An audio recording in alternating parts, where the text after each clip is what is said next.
والأخ عبد الله أنصحهم بالالتفاف حولهم وبالمحافظة عليهم. الذي أعلمه وأنا عليه أن أخ عبد الله بن عمر بن مرعي صاحب سنة ولهما جهود مباركة في الدعوة إلى الله. في الشهر عند الشيخ عبد الله مرعي أمور الحمد لله طيبة ودروس ودعوة وتعليم. الحديث بالشهر من محافظة حضرموت يقوم على هذه الدار فضيلة الشيخ عبد الله بن عمر العدني حفظه الله، وهذه الدار قامت في أول أمرها قياما شامخا، ولا تزال دار حديث يوجد فيها طلاب علم من هنا وهناك. أخونا الفاضل الشيخ عبد الله بن مرعي العدني أخو الشيخ عبد الرحمن العدني، وهو الذي تم اختياره خلفا بالشيخ عبد الرحمن العدني. وهذه الكلمة المختصرة تضحيدا به وتهنئة لإخواننا هناك في الفيوش.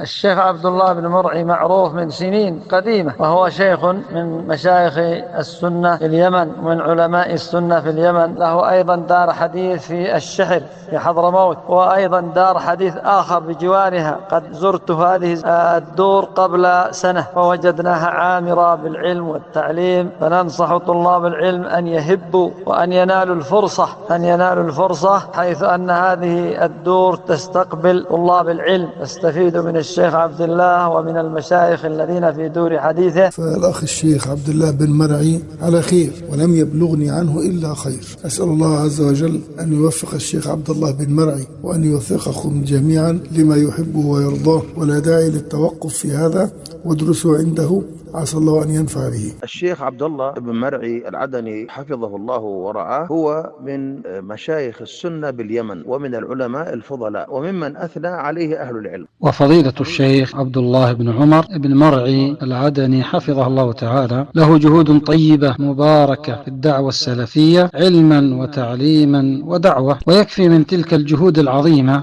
قيامه على دار الحديث بالفيوش التي نفع الله بها نفعا عظيما. وكل من يشارك في حمل الدعوة السلفية فلا بد أن يؤذى وأن يتهم بما ليس فيه، لا سيما من الغلاة المشاغبين الحاقدين على دعوة أهل السنة والجماعة، ولا يضره ذلك، فما يزيده ذلك إلا رفعة. ولو لم تنظر إلا إلى دار الحديث بالفيوش التي تعتبر قلعة شامخة وتعتبر مفخرة لأهل السنة، ما أقول في عدن أو في اليمن بل في العالم الإسلامي كله، مفخرة من المفاخر. نسأل الله أن يحفظها والقائمين عليها طلابها، وأن يدفع عنهم كل سوء ومكروه، وأن يزيدهم من الخير. الشيخ عبد الله مرعي الشيخ عبد الله مرعي ما يحتاج تزكيتي، هذا علامة، هذا من علماء أهل الحديث، ما يحتاج كلام في مثل هذا. الشيخ عبد الله بن مرعي فهو من طلاب الشيخ مقبل القدامى المبرزين، ومعروف من أهل السنة، لا شك في سلفيته ولا ريب، وله جهود دعوية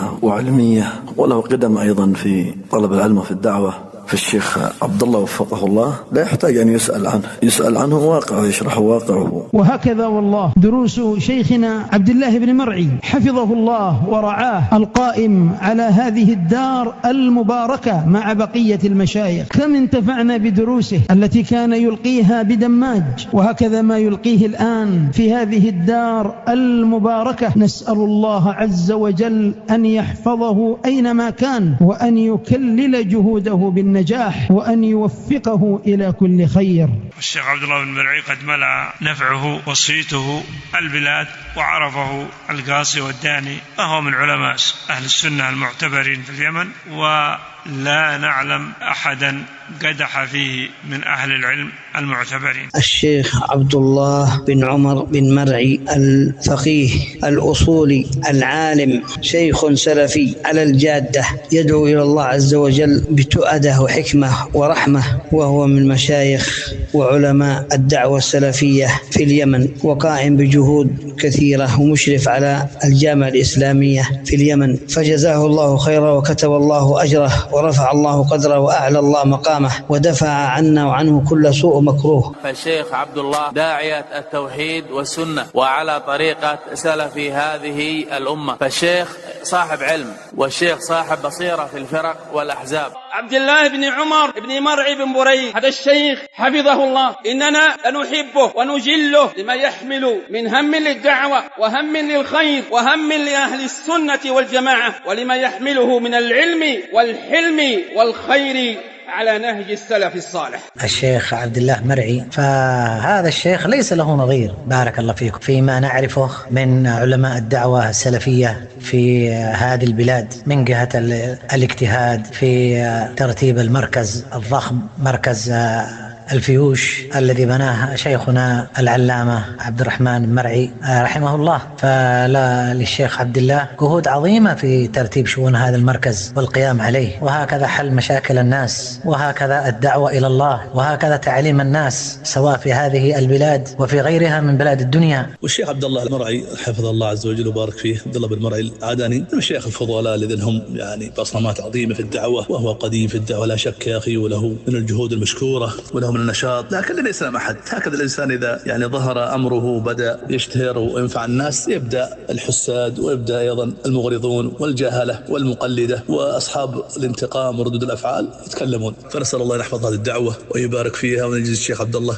بن مرعي العدني خير الجزاء على هذه الجهود المباركة. الشيخ عبد الله مرعي من المشايخ الفضلاء من مشايخ السنة والجماعة الذين نفع الله عز وجل بهم نفعا عظيما، والشيخ معروف بعلمه وجهوده المباركة، وهو من مشايخ السنة وعلمائهم الكبار في اليمن، وقائم على دار الحديث بالفيوش، ونفع الله به نفعا عظيما حفظه الله. أنا لا أعرف عنه بالنسبة لي إلا خيرا، وأعرف أنه من مشايخ أهل السنة. مركز الفيوش الحمد لله فيه طلبة علم وفيه مشايخ من أهل السنة، نحسبهم كذلك والله حسيبهم ولا نزكي على الله أحدا. الشيخ الفاضل والعالم العاقل فضيلة شيخنا المفضال عبد الله بن مرعي حفظه الله تعالى ورعاه، هذا العالم الذي لا يجهل فضله ولا ينكر نبله إلا إنسان جهول وعبد مخذول. شيخ له فضل بعد الله سبحانه وتعالى في نشر التوحيد والسنة والعلم والخير، فكم له من دورات نافعة، وكم له من دروس ماتعة، وكم له من مآثر ومفاخر يفتخر بها المسلم الذي يعرف الخير وأهله. فالحمد لله الذي بنعمته تتم الصالحات، نحمد ربنا سبحانه على رجوع شيخنا أبي عبد الرحمن عبد الله بن مرعي